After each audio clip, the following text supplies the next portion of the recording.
Родителите на загинатите деца во пожарот во Пулс ја одржаа првата од најавените секојдневни едночасовни блокади на кружниот тек кај двојниот мост во Кочани. На тој начин го искажуваат револтот поради одолговлекувањето на почетокот на судскиот процес за обвинетите во трагедијата.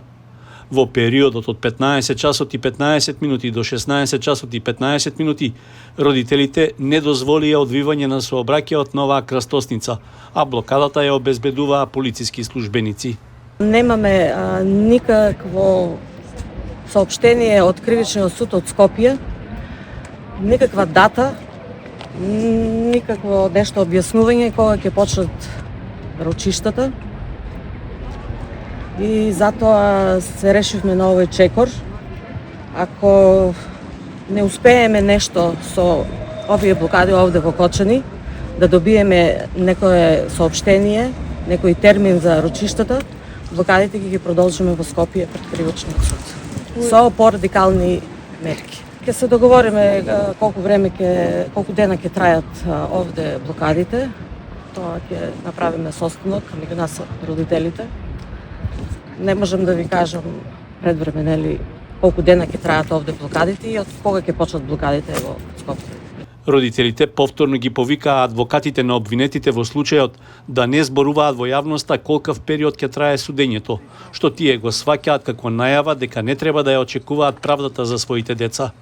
Адвокатите на обвинетите малку да имат чувство спрема нас, родителите, бидејќи излегуваат во медиумите и кажуваат пред време колку ќе трае ова судење и малку нека се замислат дека на нас тоа ни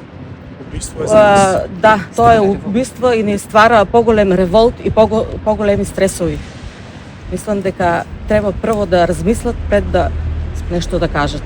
Апел до судиите, до Кривичниот суд, да побрзо да ја завршат својата работа и да го закажат рочиштето, бидејќи трпението наше е веќе при крај. И се потешко и потешко и секој ден се повеќе стресови и виктимизација на жртвите, нашите деца ги убиваат повторно.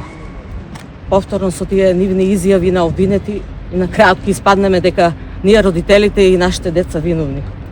Првиот ден од блокадата на крстосницата на една од главните улици во Кочани помина без инциденти. Сообраќајната полиција ги пренасочуваше возилата по другите сообраќајници во градот.